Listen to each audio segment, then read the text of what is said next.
À la présidence du Faso, ce mardi 15 avril, le capitaine Ibrahim Traoré a reçu en audience le comité des chefs d'état-major généraux des armées des pays membres de l'AES. Au cœur des échanges, la mise en place de la force unifiée de la Confédération des États du Sahel et l'évaluation des opérations conjointes menées dans la zone des 3 frontières.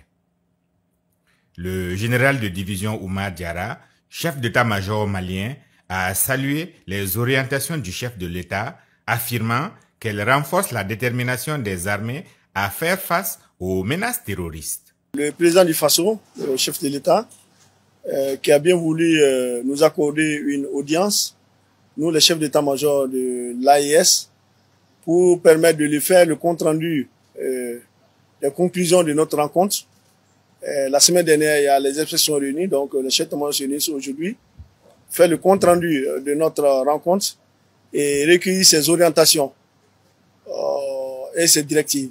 Nous ressortons vraiment très satisfaits et ragaillardis encore par les orientations et les directives qui ont été données par le président. Ça nous donne beaucoup d'ardeur encore dans la mise en œuvre de la force unifiée de l'AES. Ça, c'est vraiment l'objet de la rencontre que nous sommes en train de tenir pratiquement depuis 24 heures à Ouagadougou aussi.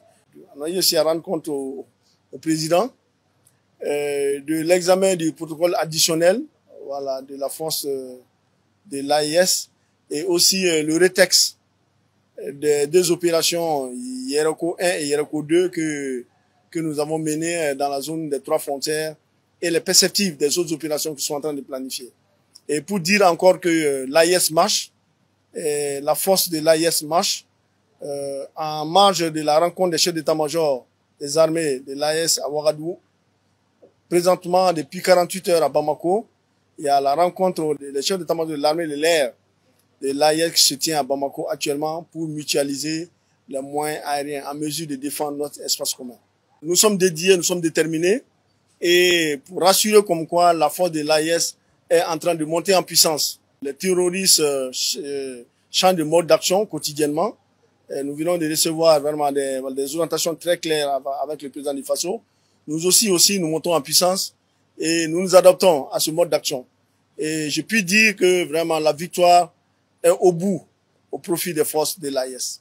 En parallèle, à Bamako, les chefs d'état-major de l'armée de l'air poursuivent les réflexions pour la défense stratégique de l'espace AES. Une étape majeure dans la consolidation d'une défense commune au service de la souveraineté et de la paix au Sahel. Face à un ennemi mobile et insaisissable, l'arme aérienne s'avère comme le moyen le plus précieux et efficace pour garantir la rapidité et la puissance du feu.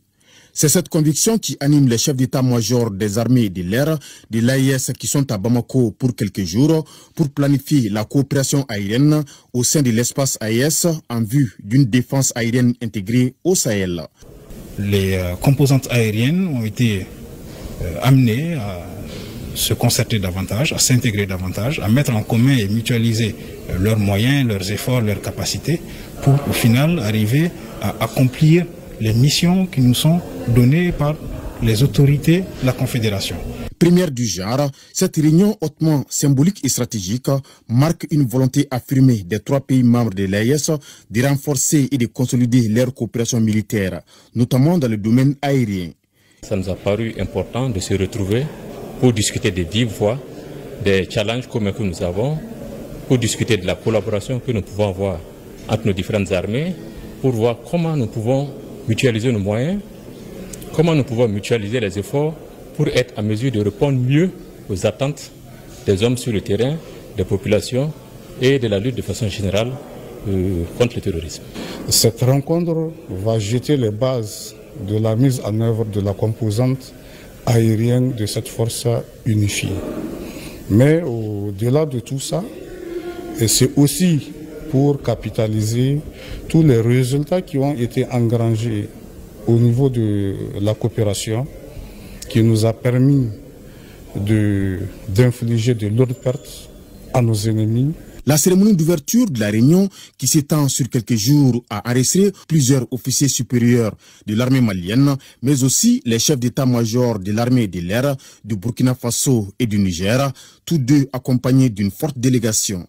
Les chefs d'état-major des armées de l'air de l'AES, lors de leur séjour à Bamako pour cette importante réunion, ont été reçus par le ministre de la Défense et des anciens combattants, le général des corps d'armée Sadio Kamara. Une rencontre empreinte de courtoisie et de fraternité qui illustre l'engagement ferme du commandement à accompagner la dynamique militaire en cours au sein de l'espace confédéral. Bravo, bravo et encore bravo. Félicitations, n'est-ce pas, à l'AES. Félicitations au président Ibrahim Traoré. Je suis très fier de ce président qui n'a que 37 ans de pouvoir. Comme quoi, on n'a pas besoin d'être très vieux pour prendre de bonnes décisions. On n'a pas besoin d'être très vieux pour être un homme. Donc, il faut bien poser les questions à nos chefs d'État qui ont dépassé 80 ans. Qu'est-ce qui ne va pas chez vous? À 80 ans, est-ce que vous avez encore peur de la mort? Ou bien si, quand on a beaucoup d'argent, on n'a peut-être pas envie de mourir. On pense qu'on peut changer le sang tout le temps, se rajeunir, rester encore jeune et ne pas mourir. Non, vous pouvez mourir, comme nous tous d'ailleurs. Voilà pourquoi vous devrez comprendre la politique de ces jeunes-là, ce qu'ils sont en train de faire.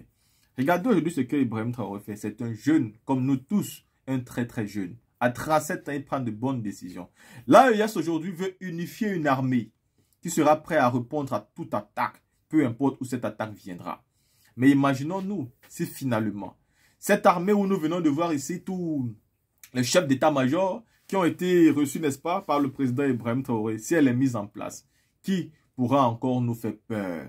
On aura donc des millions de soldats qui seront déterminés à combattre. Nous aurons des terroristes qui seront attaqués de toutes parts. Mais surtout, nous aurons des réponses imminentes et immédiates contre toute organisation de n'importe quel pays qui tentera de vouloir attaquer, n'est-ce pas, les États de l'AES. Je suis très heureux. Je suis très heureux. Moi, la seule chose que je demande encore ici aujourd'hui, c'est si la CEDEAO, si l'AES pouvait rajouter, n'est-ce pas, le Tchad dans leur organisation. Pour moi, vu que le Tchad est aussi au milieu du Sahel, ce serait une très bonne chose. Le Tchad est au milieu du Sahel. S'il pouvait se remettre avec les États du Sahel, ça sera tout bénéfique, n'est-ce pas, pour les Sahéliens, car ils auront alors enfin un noyau très fort et très puissant. Surtout, ils pourront directement rallier l'Afrique de l'Ouest à l'Afrique centrale, ce qui serait totalement bénéfique. Donc la team, vous venez ici de comprendre que les États du Sahel ne sont plus là en train de s'amuser. Et c'est ça que nous avons toujours demandé. C'est d'ailleurs ce qui manquait, n'est-ce pas, la CEDEAO. Ils nous ont parlé de forces de réserve qui allaient attaquer le Niger, mais on ne l'a jamais vu parce qu'ils n'ont pas de force de réserve.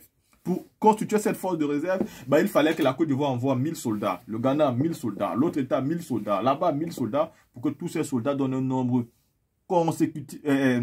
significatif pour aller combattre un pays qui n'est pas le leur. Pourtant, en réalité, quand vous avez une institution comme la CEDEAO, vous devez avoir une armée qui est là pour défendre les intérêts de tous les États de la CEDEAO. Mais ils n'ont jamais fait ça. C'est pourquoi aujourd'hui, regardez ce qui se passe en Côte d'Ivoire. Mais personne n'est pas là à Alassane Draman Ouattara. Mais quand ça va tous se gâter là, c'est là qu'ils vont venir pour venir être des sapeurs-pompiers après la guerre.